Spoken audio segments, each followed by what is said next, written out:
Hello, in this video we'll see what the Nernst equation can tell us about how E cell depends on concentrations of your solutions.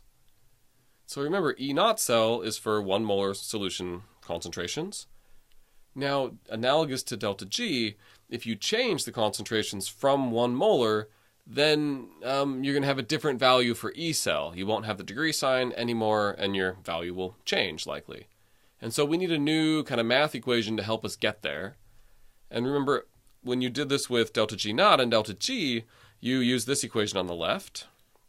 And so, well, we have relationships between delta G, that's equal to these constants times E cell. Delta G naught is equal to the same thing, but E naught cell. And so we can kind of plug these two equations on the right into the one on the left. And I drop the CELL. It doesn't really matter at the moment. And so then you can rearrange this and get this form of the Nernst equation, which tells us how your cell potential at some other concentrations is related to the standard cell potential at 1 molar. And here's the equation that relates them. You know what all these constants are, and then Q is the same as it was back in the day when we first introduced it. So this is not anything new. But remember, when you look at these equations, right, Q is only going to have ions in them and not the solids. So really it's just product ion. Don't forget the stoichiometric coefficient, so you need to square it for this particular reaction. And then reactant ion goes in the bottom, and that's how you solve for Q.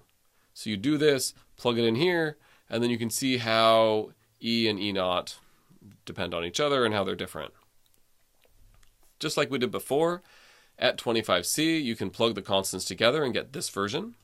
So hopefully that looks familiar.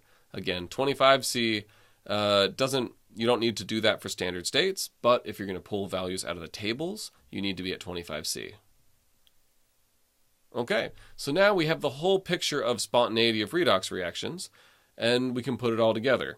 So if your Q is less than K, and that means your natural log of Q over K is negative, and your E cell is positive, and your delta G reaction is negative, that means this thing's spontaneous from left to right as it's written. I mean, you could write it backwards, then it wouldn't be spontaneous anymore, right? But okay, so if delta G is negative, E cell is positive, this thing's going to the right.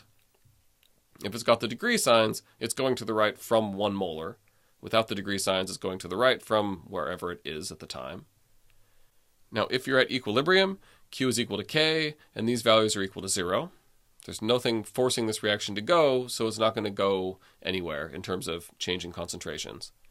And then you have the kind of opposite situation if your reaction is non-spontaneous, going to the right. Instead, it'll go to the left, go backwards. E cell's negative, delta G reaction's positive, Q is bigger than K.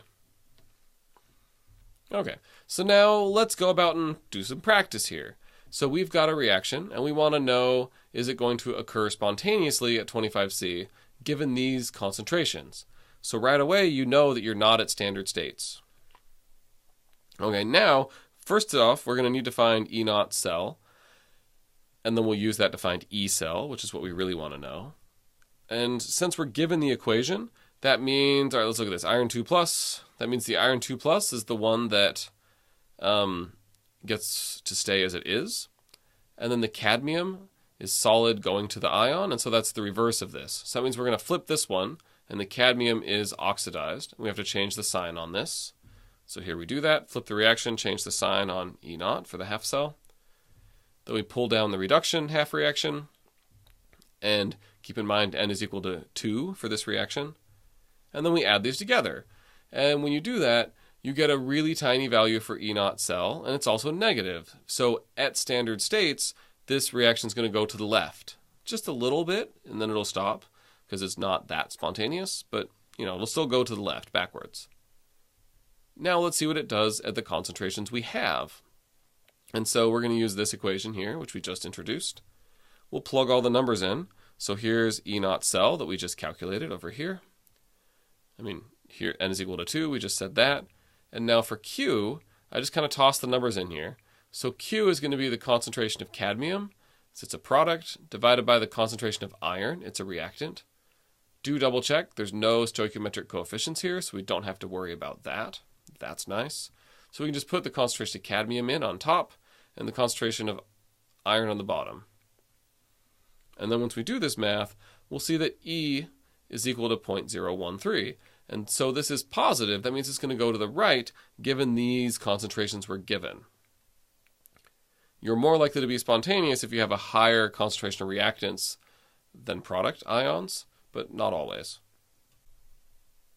All right, so some other things to think about regarding electrochemical cells is that, remember, the cell voltage is independent of the size, the stoichiometric coefficients, the size of the electrodes, the volume of the solutions, but cell voltage does depend on concentrations in a big way, which is what this equation is for. All right, here's the BFD about E and E naught. I feel like I've said this so many times, but this is a really easy thing to mess up if you're just equation shopping on the info sheet for a test, so I'm going to say it again. So E naught cell is just like delta G naught, and this gives you equilibrium position.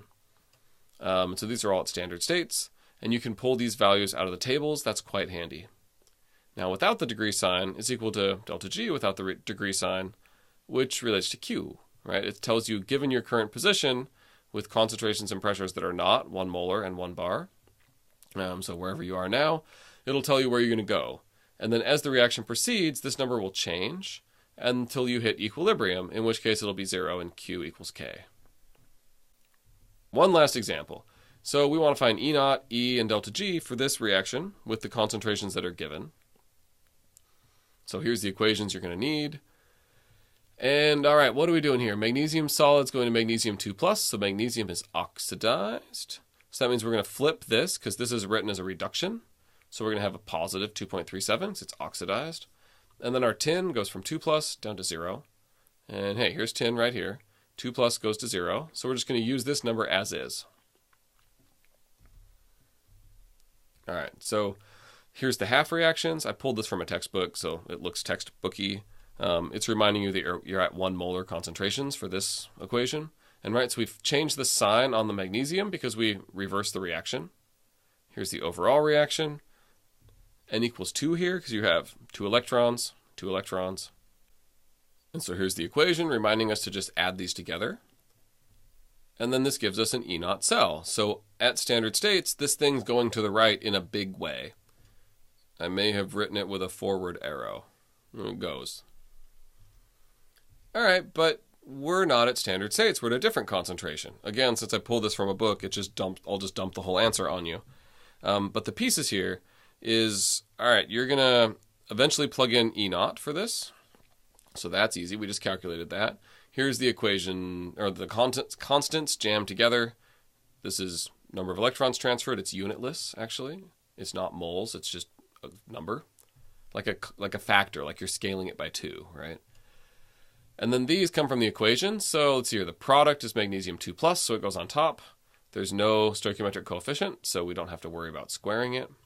The tin is a reactant, so it goes on the bottom. Again, no coefficient, so we just drop these in here, put the concentration numbers in, and we get the same thing. Interesting. So one thing to get out of this is, see, these numbers are pretty close together. Well, if these numbers are the same, natural log of 1 is equal to 0, and this whole term goes away. Go away. Right? And so then E for your current reaction is equal to E naught.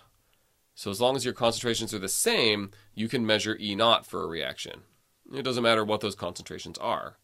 That's useful. We take advantage of this in the electrochem lab, at least as currently written, where we do the reactions at 0.1 molar just to save both money and to save dumping a bunch of heavy metal waste into the waste place. So, keep that in mind. That'll come back in your lab.